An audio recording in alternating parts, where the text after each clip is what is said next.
You ever have one of those mornings where the world flips upside down before your coffee even kicks in? Yeah. Mine started with a federal agent yelling at my neighbor while a tow truck hauled off what used to be my experimental aircraft. "You towed what?" He barked, standing in the middle of our dusty street, boots crunching on gravel, jaw clenched. My neighbor, let's call her Marlene, stood off to the side like she was filming a cooking video instead of a federal crime scene, sipping a diet soda and grinning like she just cleaned up the block. "It was just a pile of junk," she shrugged. "But to the feds? That junk was part of an active crash investigation." Let me back up. I'm Jesse, just a regular guy who builds planes in his garage and minds his own business. I live on an acre just outside Albuquerque, one of those semi-rural spots where horses outnumber Teslas and neighbors build wind turbines out of spare fence posts. I work in aviation, licensed engineer, specialized in experimental craft. About 3 weeks back, I had to crash land my light aircraft call sign LX-92 in a remote stretch of desert after a fuel system failure. I walked away with a few bruises and a hell of a story. But the plane didn't. The National Transportation Safety Board, the NTSB, got involved immediately. They told me to bring the wreckage home, seal it off, and wait for an official inspection. Which I did by the book. Tarp, cones, federal tags. The whole deal. But Marlene? She wasn't having it. See, she's the HOA president around here, self-declared queen of curb appeal. The kind of person who writes you up for having mismatched patio chairs. And apparently, a charred fuselage with a federal investigation sticker wasn't her idea of suburban charm.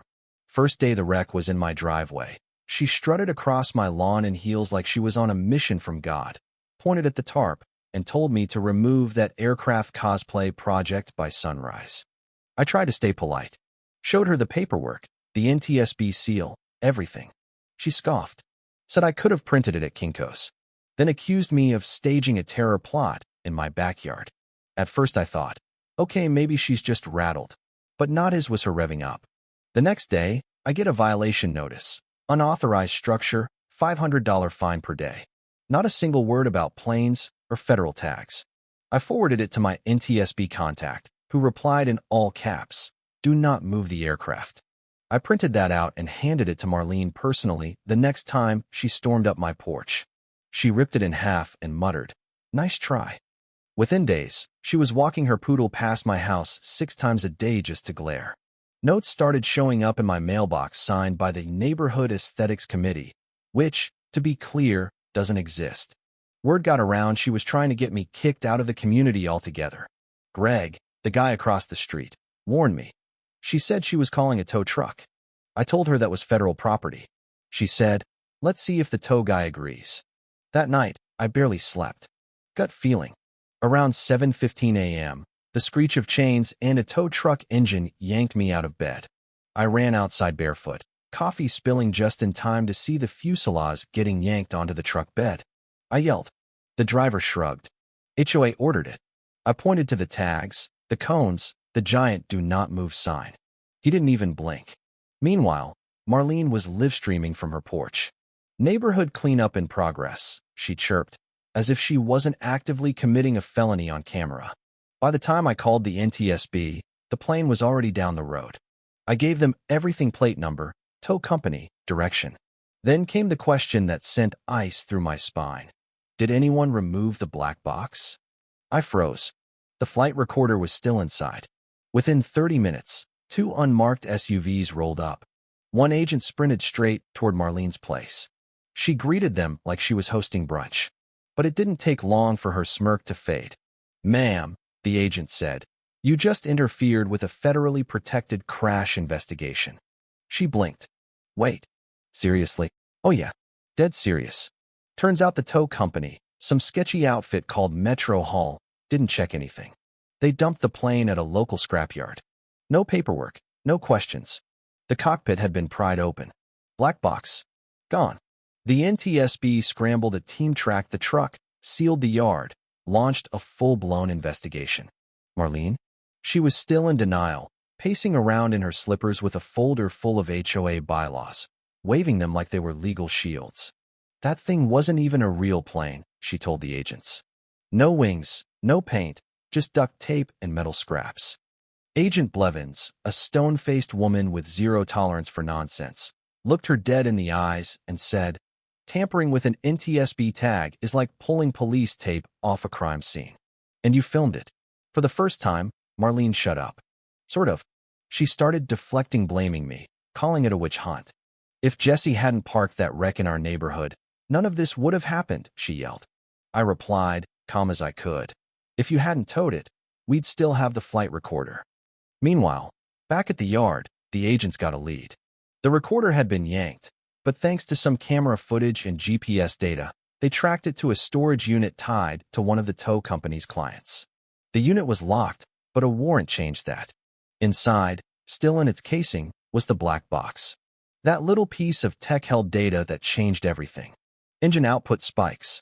A hidden flaw in the redundant wiring system that could have gone unnoticed until someone died. The NTSB sent me an update. "Your data may prevent a major design flaw from reaching certification." I nearly dropped the phone. All that stress, the wreck, the harassment, it wasn't just about me anymore. That black box might actually save lives. But Marlene? She didn't stop. No, she doubled down. Started hosting backyard truth briefings, blaming the federal government, calling me a deep state drone pilot. Her lawyersome cousin from Reno with a revoked license filed a motion claiming experimental aircraft aren't real property. The judge denied it so fast the courtroom laughed. At the pretrial hearing, she wore a t-shirt that said, "Feds fear freedom," and asked if she could present a PowerPoint. I kid you not. The judge told her, "Ma'am, you need competent counsel." Her own HOA turned on her. The board voted to remove her. One by one, they resigned. Dana, a retired firefighter, took over and dropped by my place with a gift basket and a formal apology. "You didn't just protect evidence," she said. "You protected the community." The NTSB released its final report confirming everything. The wreckage helped expose a flaw affecting dozens of aircraft kits. I got emails from engineers, builders, even military contractors. One guy sent a note that said, "Your wreck saved my workshop." Marlene, meanwhile, spiraled into full conspiracy mode, printing flyers, stapling rants to community boards. The night before her trial, she stood in the community center screaming about gnome rebellions and aerial psyops. Someone filmed it. The clip went viral. HOA Karen loses it over lawn decorations. National news picked it up. Her house went dark. Curtains shut.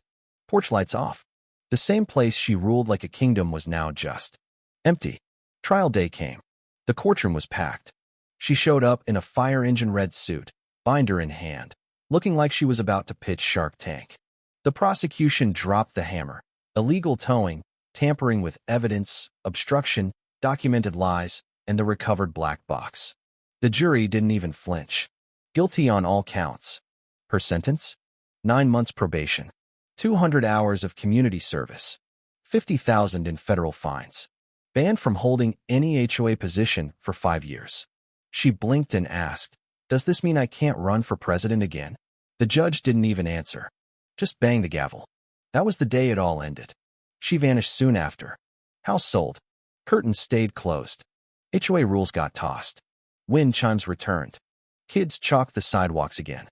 And me? I finished my next aircraft. Took everything I learned and built something better. Stronger. Smarter. When it was finally ready, I rolled it out at sunrise. Neighbors gathered. Greg brought donuts. Dana clapped.